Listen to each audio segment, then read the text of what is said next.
told you that. Poor dear. I'm very much alive, and you can be quite certain that when I do die, it won't be of anything fatal.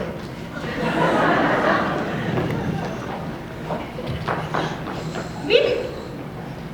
Skip it. Who took Becky's collar? Is you have my solicitor? Our solicitor, Winifred, with whom I met with to see what legal right, if any, you had to keep Sarah Crewe against her will. She's dead to me. I have clothed and fed her. Curiously, when I used the words her will, Mr. Skipwith misunderstood my question. He thought I was asking after the will of our dear mother. I was told Miss Amelia was acquainted with the terms set by her executor. That would be you, Miss Mitchell.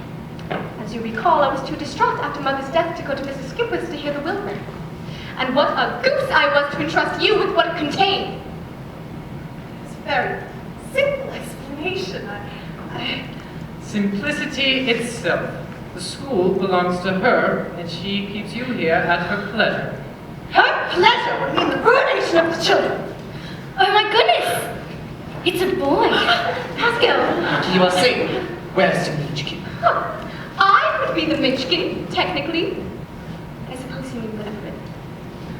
You can't have the school. It's mine. Get your hands off me. Alzana, help us, please. Give me that ugly human. Put the puppet down, please. Surrender, Becky.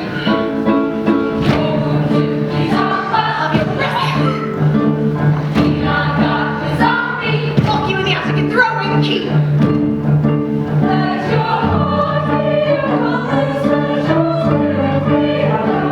Who's singing about my children? It's Alzona's spirits, miss. You can't stop. I didn't ask you to speak.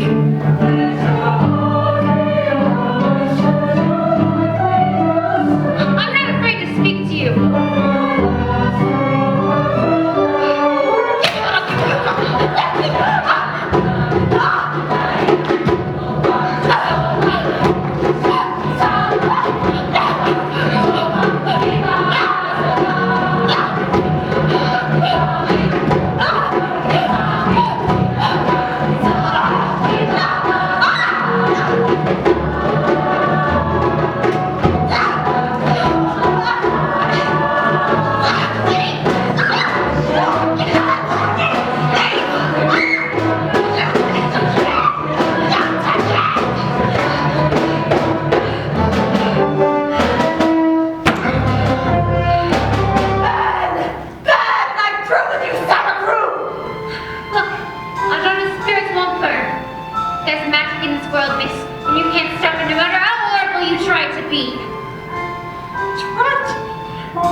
The Archbishop of Canterbury.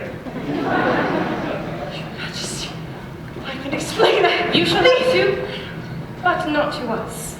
God. No, I'm innocent. I walk within my right. Please, I'm betrayed. No, please. Becky, you all right? Sarah saw my carriage passing in the park. The less that is said of how she managed to stop it, the better. But thankfully the horses weren't injured. You must be Miss Amelia. Your Majesty. Someone needs to see to these girls and set the place to rights. I hope you will, for my sake.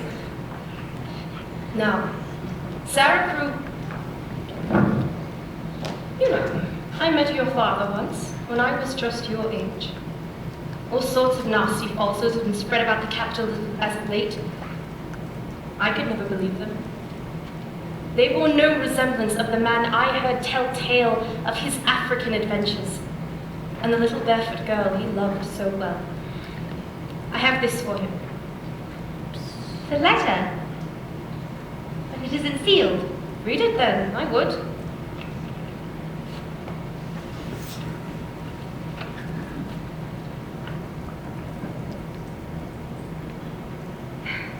It's an apology. And a promotion. And all of his property restored. We shall identify his detractors and deal with them. There is one problem, though.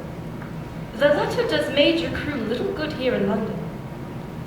Perhaps you wouldn't mind taking it to him? Though, of course, it is too precious a document to entrust to a young girl alone. Perhaps I could convince the two of you, Pasco and Becky, to travel. Oh, Your Majesty! I wonder where I am! Your Majesty, the Princess Sarah is. Try that again. Forgive me, Your Majesty, if I'm presumptuous. I only sought to remind myself how I ought to behave. Indeed, to behave as I thought you might have done.